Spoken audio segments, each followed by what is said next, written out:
Okay, so as he's getting prepared, I'll let you know that Tyler worked this summer on a project with Jia Wang, Yo-Yo Lin, Philip Chu, and Ayumi Fujisaki Minome. Hi, Tyler. We can see you in your slides, but you're not in presentation mode quite yet, in case you didn't know that. Yes. There you go. Oh, yep, swap it. There you go. Yep. Perfect. Looks great. Okay.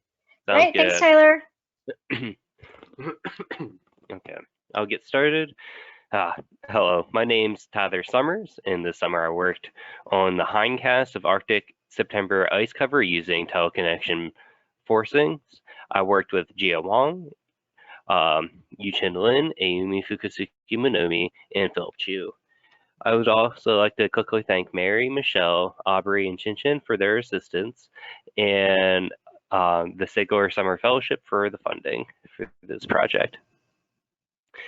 Quickly, the content of my talk will contain the motivation, the objective, methods and data that I use, my derived results, and my conclusions.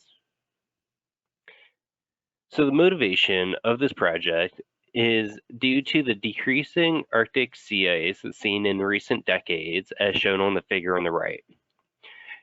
This Arctic sea ice has an impact on commercial and recreational shipping and fishing, as well as the safety of native tribes in the Arctic.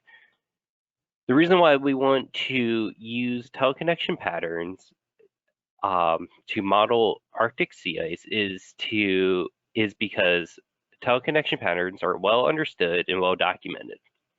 And the objective of this project was to use monthly teleconnection pattern indices to hindcast September Arctic sea ice using regression models. And then we would use that to compare to observe September Arctic sea ice. So now I'll go into more of the general topics that I've mentioned so far to give you some background information. So first up, I want to talk about the Arctic regions. So in this project, I worked with 6 subregions of the Arctic, as seen broken up on the figure on the right. These regions are the Chukchi, Beifut, and Canadian Archipelago, Latvia and Eastern Siberian Seas, Central Arctic, Barents and Kara Seas, Greenland Sea, Baffin Bay, and of course I looked at the whole Arctic. You'll see later on in several figures, I shortened some of these region names for brevity, such as Region 1 will be referred to as Chukchi. So revisiting what I mentioned earlier about the decreasing sea ice. So the figure on the right is the sea ice area abnormalities for my 6 subregions. You'll notice in the recent decade, they're all below average. Arctic sea ice is all below average and increasingly so. This accelerating decline of sea ice extent is due to positive albedo feedback loop associated with global warming and the warming of teleconnection patterns, which is another motivation in which we want to use teleconnection patterns to model sea ice extent. So now I want to explain what the September sea ice extent in these regions look like. So it was found that Greenland and Baffin had, shown on the figure on the right at the bottom with the arrow, had very low sea ice quantities and variability, and proved to be statistically insignificant enough to generate the regression models. Barents was also a concern due to its low quantity, but it had a much higher variability, and the effects of that will be shown in later figures. So I keep mentioning these teleconnection patterns, teleconnection indices, and if you're unfamiliar with these, with this concept, it's these large homological weather patterns that have wide-ranging effects on the jet streams, storm generation, storm path, precipitation, and Arctic sea ice, of course. And these patterns are often classified as oscillations of sea surface temperature or surface level pressures in various locations. And they oscillate generally on two different time scales. You have the interannual scale, in which oscillations occur taking a few months to a couple of years, and the decadal scale that can take 10 to tens of years to complete an oscillation. In this study, we use 6 different patterns broken into 3 regions. The Pacific side, including PDO and NINO 3.4, the Atlantic side, NAO and AMO, and the Arctic, including CAI and AO. So now this is the framework of my methods that I use for this study. So step 1 was generating many regression models in which I compare monthly indices to regional September sea ice. And then looking at all these regression plots, I then had to choose the best fits between linear and quadratic terms using statistical, physical, and temporal considerations, which I will further explain in a later slide. And then with those selections, I then applied it to a conceptual general equation model to develop a general model for each region. And then using linear regression, I evaluated the model and then compared it to observed data. So here is an example of my step 1, one of those many regression plots I made. So specifically, this example is comparing monthly Arctic oscillation AO indices to September sea ice in the whole Arctic. So I'm going to walk you through my best fit selection process. So I mentioned 3 considerations before. First up was the statistical consideration, in which I looked at the Pearson correlation coefficient, which are the R values pointed to by the arrows.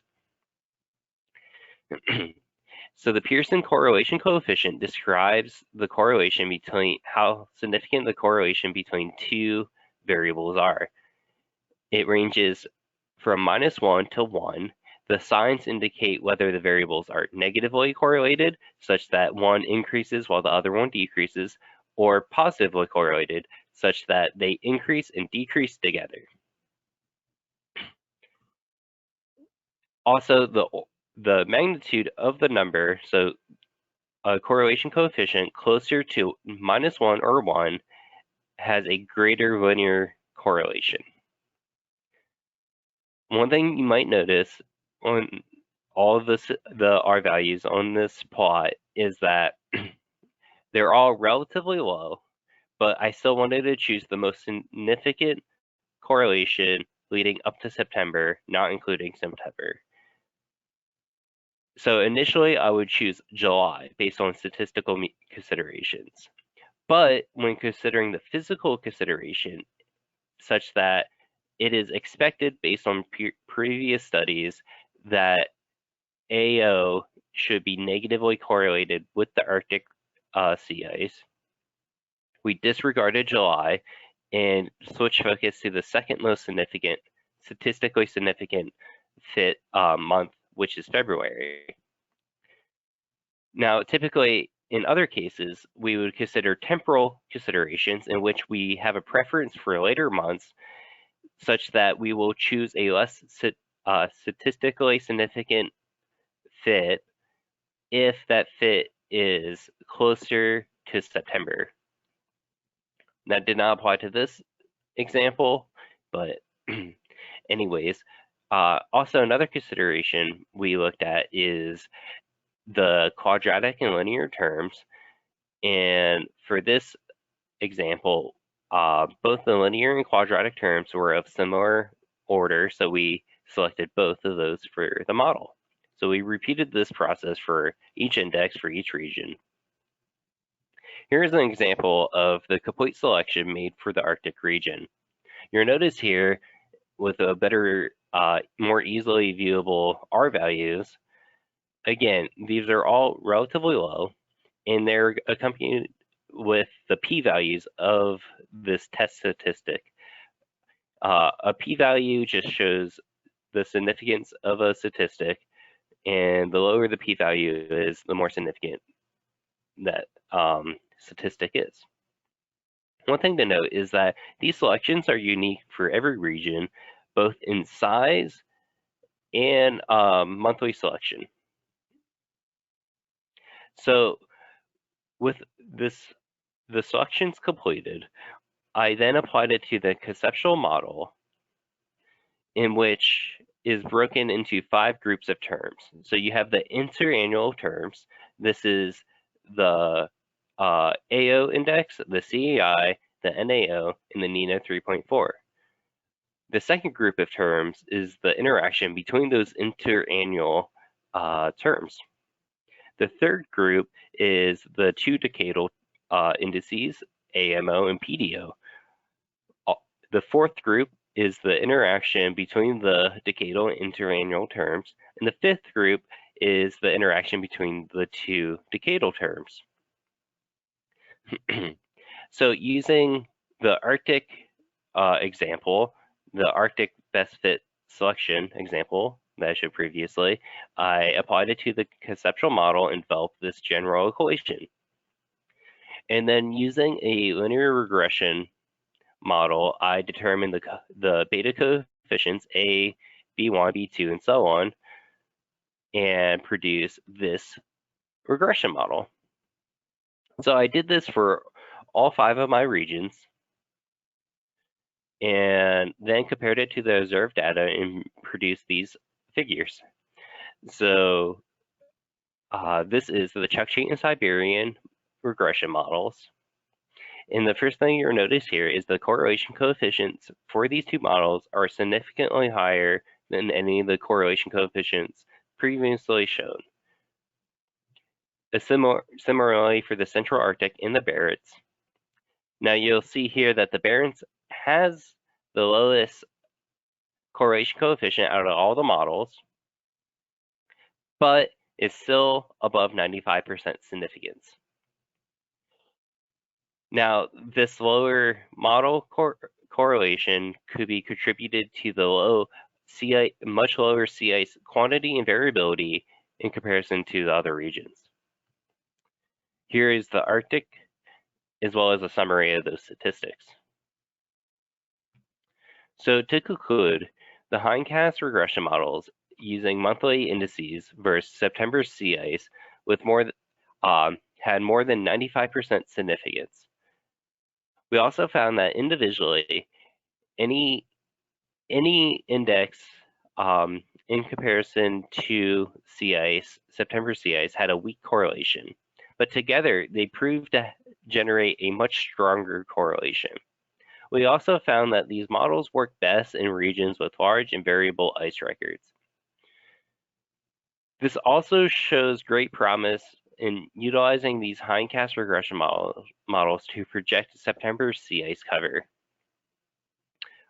I would like to thank you for your time. I will now take any questions, and here's my contact information. Great. Thank you so much, Tyler, and wonderful job on your final presentation. Anybody with a question for Tyler can put their hand up, and I will allow you to unmute.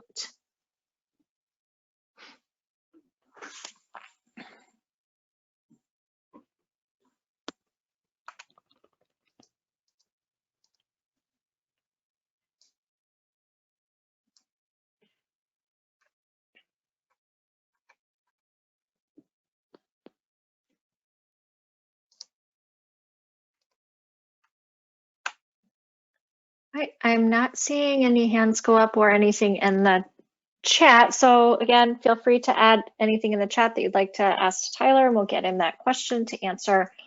Tyler, thanks again and great job.